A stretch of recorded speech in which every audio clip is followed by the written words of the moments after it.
الحمدللہ رب العالمین والصلاة والسلام علی سید الانبیاء والمرسلین اما بعد فاعوذ باللہ من الشیطان الرجیم بسم اللہ الرحمن الرحیم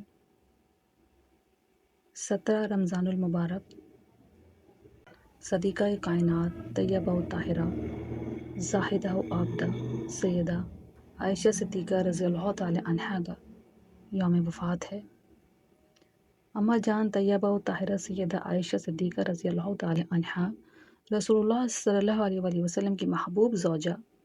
اور خلیفہ اول سیدنا ابو بکر صدیق رضی اللہ تعالی عنہ کی صاحبزادی ہیں۔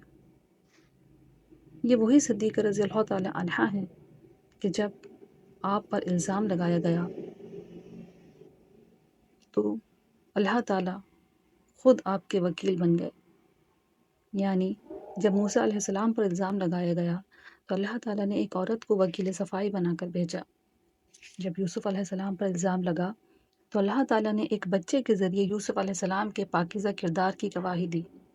اور جب مریم علیہ السلام پر الزام لگا تو اللہ تعالیٰ نے عیسیٰ علیہ السلام کے ذریعے پاکیزگی کی مہر ثبت کروائی۔ لیکن جب باری آتی ہے ام المومنین بنت صدیق زوجہ رسول صلی اللہ علیہ وآلہ وسلم سیدہ طیبہ طاہرہ مطہرہ عائشہ صدیقہ رضی اللہ تعالی عنہا کی، تو اللہ تعالیٰ نے نہ ہی کسی بچے کے ذریعے پاکیزگی کی گواہی دی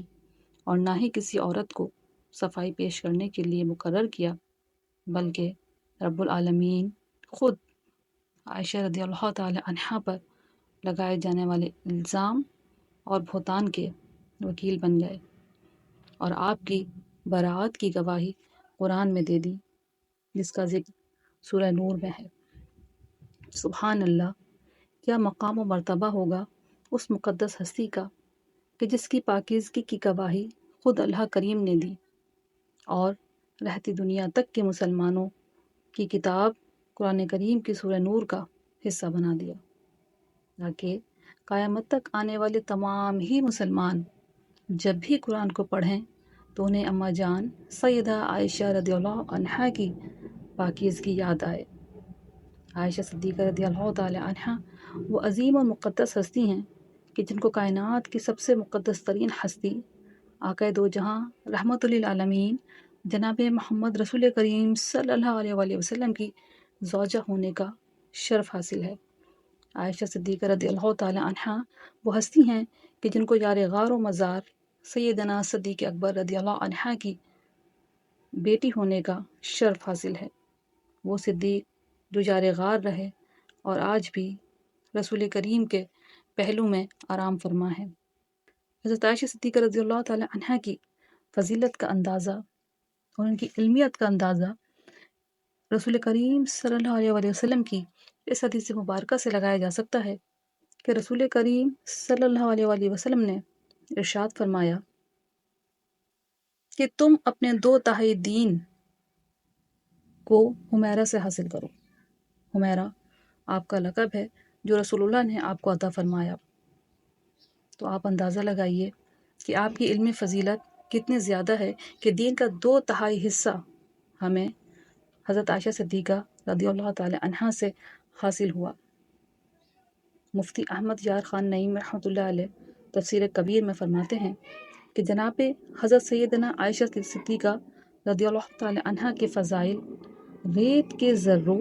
اور آسمان کے تاروں کی طرح بے شمار ہیں۔ آپ رضی اللہ تعالی عنہ ایک تحفہ ہے، ایک عظیم تحفہ ہے جو اللہ تعالی کی طرف سے رسول اللہ کو رب عطا العالمین۔ فرمایا گیا۔ سیدتنا عائشہ رضی اللہ تعالی عنہا کا مقام توکل کے پر غور کیا جائے تو اندازہ اس روایت سے بخوبی لگایا جا سکتا ہے کہ ایک مرتبہ ام المومنین حضرت سیدنا عائشہ صدیقہ رضی اللہ تعالی عنہا نے بارگاہ رسالت میں عرض کی، یا رسول اللہ صلی اللہ تعالی علیہ وآلہ وسلم، میرے لیے دعا فرمائیے کہ اللہ پاک جنت میں مجھے آپ کی ازواج مطہرات میں سے رکھے۔ نبی کریم صلی اللہ علیہ وآلہ وسلم نے ارشاد فرمایا، اے عائشہ، اگر تم اس سے رتبے کی تمنا رکھتی ہو تو تمہیں چاہیے کہ کل کے لیے کھانا بچا کر نہ رکھو، اور جب تک لگا کر استعمال کر سکتی ہو تب تک اسے بیکار نہ سمجھو۔ ام المومنین حضرت سیدنا عائشہ صدیقہ رضی اللہ تعالی عنہا فقر کو مالداری پر ترجیح دینے کی اس نصیحت پر اتنی عمل پیرا نہیں کہ زندگی بھر کبھی آج کا کھانا کل کے لیے بچا کر نہ رکھ۔ آج ہمارا معاشرہ تیزی کے ساتھ گناہوں کی طرف چلا جا رہا ہے، لہٰذا عافیت اسی میں ہے کہ ہم نیک و جائز کام میں اللہ پاک کی ذات پر بھروسہ کرنے کی عادت اپنائیں۔ یاد رکھیے، اللہ پاک کی ذات پر توکل یعنی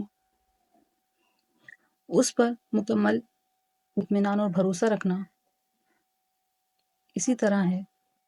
کہ جس طرح ایک انسان ڈوبتا ہے اور اسے یقین ہوتا ہے کہ رب تعالیٰ اسے بچا لے گا، اور رب کی رحمت سے وہ ضرور بچا لیا جاتا ہے۔ حضرت رحمۃ اللہ تعالیٰ علیہ نے حضرت رحمۃ اللہ تعالیٰ علیہ نے توکل رب تعالیٰ یعنی اللہ پہ توکل رکھنے کو فرض عین قرار دیا ہے۔ اللہ سے دعا ہے کہ اللہ پاک ہمیں توکل کی نعمت عطا فرمائے، اور حدیث مبارکہ سے بھی توکل کی فضیلت اور اہمیت ثابت ہوتی ہے کہ رسول اللہ کا ارشاد ہے کہ اللہ پر اس طرح توکل رکھو کہ جس طرح پرندے رکھتے ہیں کہ خالی پیٹ اپنے گھونسلوں سے نکلتے ہیں اور جب شام میں آتے ہیں تو وہ سیر ہو چکے ہوتے ہیں۔ اللہ پاک طیبہ، واحدہ، عابدہ، زاہدہ سیدہ عائشہ صدیقہ رضی اللہ عنہا کے صدقے ہماری مغفرت فرمائے، اور ہمیں رمضان میں مکے اور مدینے کی بادب حاضری نصیب فرمائے۔ اللہ سے دعا ہے کہ رب تعالیٰ رسول کریم صلی اللہ علیہ وآلہ وسلم پر اور آل رسول کریم صلی اللہ علیہ وآلہ وسلم پر اور تمام جمعیہ امت مسلمہ پر کروڑوں درود عطا فرمائے۔ اللہ سے دعا ہے کہ اللہ ہمارے لیے آسانیاں پیدا فرمائے اور ہمیں دوسروں کے لیے آسانیاں پیدا کرنے کا شرف عطا فرمائے۔ وآخر دعوانا ان الحمد للہ رب العالمین۔